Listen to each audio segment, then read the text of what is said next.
आज डाउटनेट आप डाउनलोड करें। डाउटनेट पर अपने सभी गणित, रसायन विज्ञान, भौतिक विज्ञान और जीव विज्ञान के डाउट्स का करो सफाया। बस प्रश्न की फोटो खींचो, एक ही प्रश्न को क्रॉप करो और तुरंत वीडियो सोल्यूशन पाओ। अभी डाउनलोड करें। देखिए, प्रश्न में बताया गया है कि डोरी से बंधा हुआ एक कण जो अर्धचक्र के ऊर्ध्वाधर वृत्त में गति कर रहा है। दो स्थितियां जिसके अंतर्गत वृत्त के उच्चतम तथा निम्नतम बिंदु पर कण का चाल हमें सूत्र विस्थापित करना है। दूसरी स्थिति के अंतर्गत वृत्त के उच्चतम तथा निम्नतम बिंदुओं पर डोरी में तनाव का न्यूनतम मान हमें परिकलित करना है, जिसके लिए सबसे पहले दो स्थितियों के लिए हम ऊर्ध्वाधर वृत्त में गति करते हुए अर्धचक्र के किसी कण को आरेख के अनुसार, इसके लिए हमने m कण के द्रव्यमान को किसी वृत्तीय पथ जिसकी त्रिज्या r है उस पर v1 वेग से निश्चित गति करते हुए उच्चतम स्थिति की कल्पना की है, जहां कण का वेग v1 इस स्थिति पर स्पर्शरेखीय रूप से एक निश्चित दिशा पर गतिमान होगा, जहां उसका भार mg नीचे की ओर तथा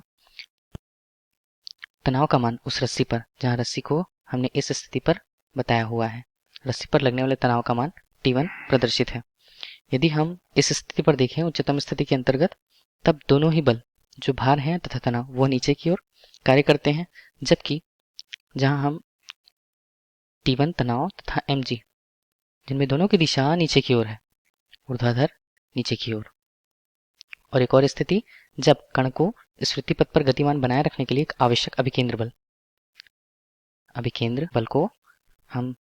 मुख्य रूप से कण के द्रव्यमान, उसके वेग और उस वृत्तीय पथ की त्रिज्या के अनुपात पर अनुग्रहित करते हैं। इस स्थिति के अंतर्गत देखें तब आवश्यक अभिकेंद्र बल प्राप्त करने के पश्चात यदि कण पर हम वेग v1 देखना चाहें, तब v1 का मान मुख्य रूप से m v1 वर्ग अनुपात 2 और यहाँ पर लगने वाला बल T1 धन mg द्वारा प्रतिपादित होगा। समीकरणों के हिसाब से यदि इसे हम हल करें, जो v1 के मान है इसे हम vc से प्रदर्शित करते हैं, क्योंकि इस स्थिति पर यदि हम वेग देखें तब वेग का मान वेग के एक विशेष मान के लिए, जहां T1 तनाव का मान निश्चित होगा, इसे हम क्रांतिक वेग कहते हैं। क्रांतिक वेग। इन स्थितियों के अंतर्गत यदि हम इसे vc लेकर के इसकी कल्पना करें तो हमें प्राप्त मान, जहां तनाव का मान इस शून्य स्थिति पर शून्य तनाव या शून्य न्यूटन के रूप में प्रदर्शित होगा, वह वेग हमें vc के रूप में प्रदर्शित होगा, जिसका मान यदि हम आगे हल करें तब हमें यह मान अनुपात g r से प्रदर्शित होता है। यही हमें क्रांतिक वेग की स्थिति को बताता है, जब इस स्थिति पर जहां कण उच्चतम स्थिति पर स्थित होती है। द्वितीय स्थिति की यदि बात करें तब द्वितीय स्थिति जब कण अपनी न्यूनतम स्थिति पर है, उस पर नीचे की ओर भार का मान नीचे की ओर रहेगा। अब हम यदि दूसरी स्थिति पर उस कण के न्यूनतम स्थिति की बात करें, कण के न्यूनतम स्थिति के अंतर्गत जहां द्वितीय स्थिति में हमें कण के वेग जिसे हम v2 से यदि प्रदर्शित करें उसका हमें प्रदर्शन करना है, तब हम ऊर्जा संरक्षण के नियम को लेंगे। ऊर्जा संरक्षण नियम के अंतर्गत हम यह कह सकते हैं, जब वस्तु उच्चतम स्थिति पर थी तब वह नीचे की वस्तु जो न्यूनतम स्थिति पर वही वस्तु यदि रखी हुई है, तब न्यूनतम स्थिति पर उसकी गतिज ऊर्जा, पहले न्यूनतम स्थिति पर उसकी गतिज ऊर्जा, इस स्थिति को हम 2 कहते हैं, तथा पहले की स्थिति जो उच्चतम स्थिति थी वहां की गतिज ऊर्जा एवं स्थितिज ऊर्जा के योगफल के। अब इन्हीं गतिज ऊर्जाओं को यदि हम लें तो पहली दूसरी स्थिति पर जो गतिज ऊर्जा है 1:2 m v2 वर्ग के बराबर, तथा गतिज ऊर्जा क्रमशः यहाँ पर हमें 1:2 m g r तथा स्थितिज ऊर्जा का मान जो 2 m g r से प्रदर्शित होने वाला है, हम लिखते हैं। इन्हीं स्थितियों की यदि हम तुलना करें तो दूसरी स्थिति पे हमारा मान 5:2 m g r के बराबर प्राप्त होता है, और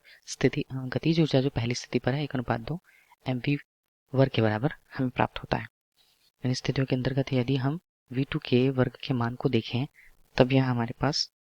लगभग 5 g r के लगभग प्राप्त होता है, जहां v2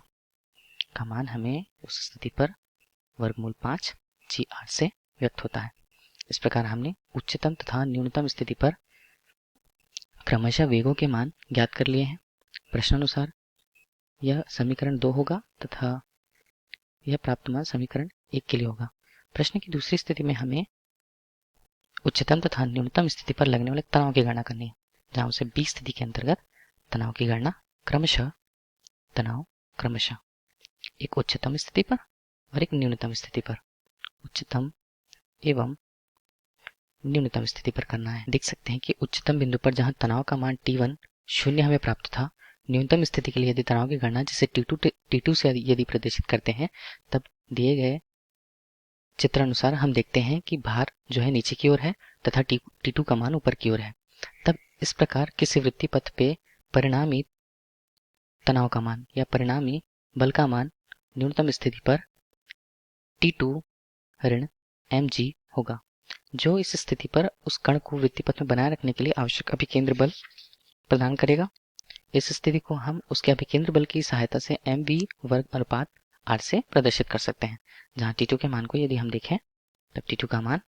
mv2 वर्ग अनुपात r धन mg के रूप में प्राप्त होता है। और T2 का मान अंतिम रूप से हमें, यदि हम समीकरण में जहां V2 का मान हमें वर्गमूल 5gr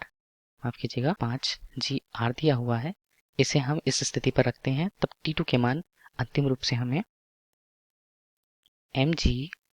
धन 5 mg अर्थात T2 का मान हमें 6 mg के बराबर प्राप्त होता है। इस प्रकार हमें प्रश्न में दोनों स्थितियों पर उच्चतम तथा न्यूनतम तनाव की गणना करनी थी, जिसके मान हमें मिल गए हैं। धन्यवाद।